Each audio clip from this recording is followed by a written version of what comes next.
Les membres du CIDP ont parfaitement compris cette trilogie et cette approche en organisant très rapidement cet atelier avec le soutien du PNUD après cette rencontre de Genève. Cet atelier offre la possibilité aux organisations de la société civile d'accompagner l'État haïtien à réussir son examen devant ses pairs, en l'aidant particulièrement à se positionner sur les recommandations qu'elle trouve pertinentes pour la réalisation effective des droits de l'homme en Haïti.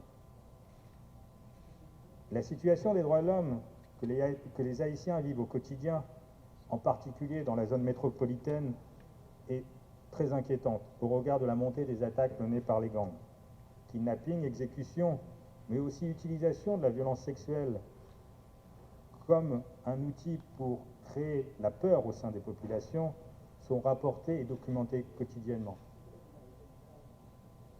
Mais pour contribuer efficacement et aider l'État haïtien à résoudre ce problème, une approche multidimensionnelle est incontournable et qui nécessite une synergie entre tous les acteurs ici présents.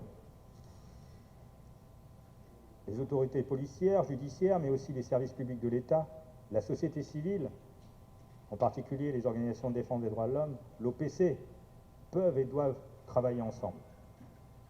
Il y aura, dans les discussions qui auront lieu ce matin, sans doute des désaccords, des divergences de points de vue, mais cela est le propre de toute société et débat démocratique. Et au final, nous sommes tous là pour servir la population haïtienne. Mesdames et messieurs, aujourd'hui, vous allez discuter des recommandations émises par les États membres du Conseil des droits de l'homme. Ce sont non seulement des recommandations, mais aussi, de mon point de vue, un pont pour engager les États membres à vous soutenir dans votre démarche, car vous n'êtes pas seuls. Certaines recommandations peuvent être un moyen pour montrer aux États membres les appuis dont vous avez besoin pour adresser les problèmes de droits de l'homme que vous rencontrez au quotidien.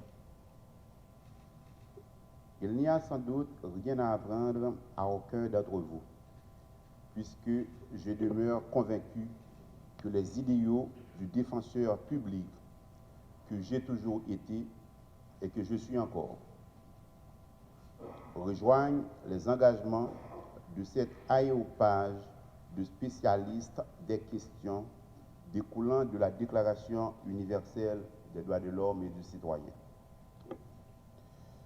Depuis les notions élémentaires de l'infans conceptus jusqu'au choix d'une mort digne, la vie de chaque homme évolue dans une sphère conditionnée par le droit à l'éducation, à un logement décent, à une nourriture saine, à des soins de santé, à des vêtements adéquats. Mais par-dessus tout, et au-delà de cette dimension primaire, le droit de s'associer, d'exprimer librement ses pensées, par la parole, par la science et les arts, bien entendu. Et s'associer, d'exprimer librement ses pensées et l'inviolabilité du corps humain.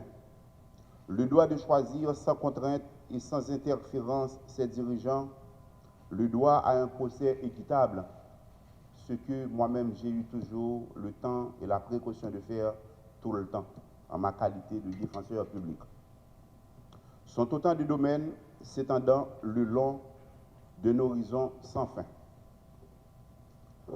Ce ne sont là, mesdames et messieurs, qu'un raccourci de ce qui illumine les actions du gouvernement auquel j'appartiens.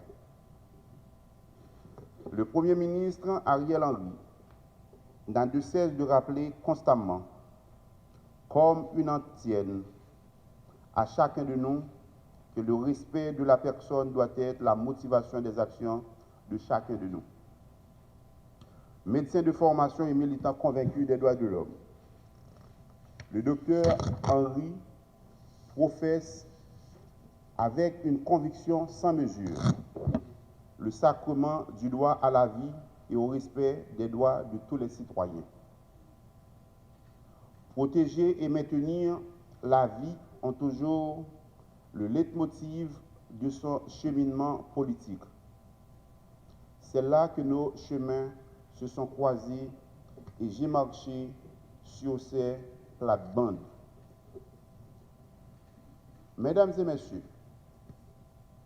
les droits de l'homme sont aujourd'hui des valeurs universelles, et ça a été toujours, mais c'est un droit inaliénable, dont chaque être humain doit jouir, quelle que soit sa race, sa nationalité, son sexe ou encore sa religion.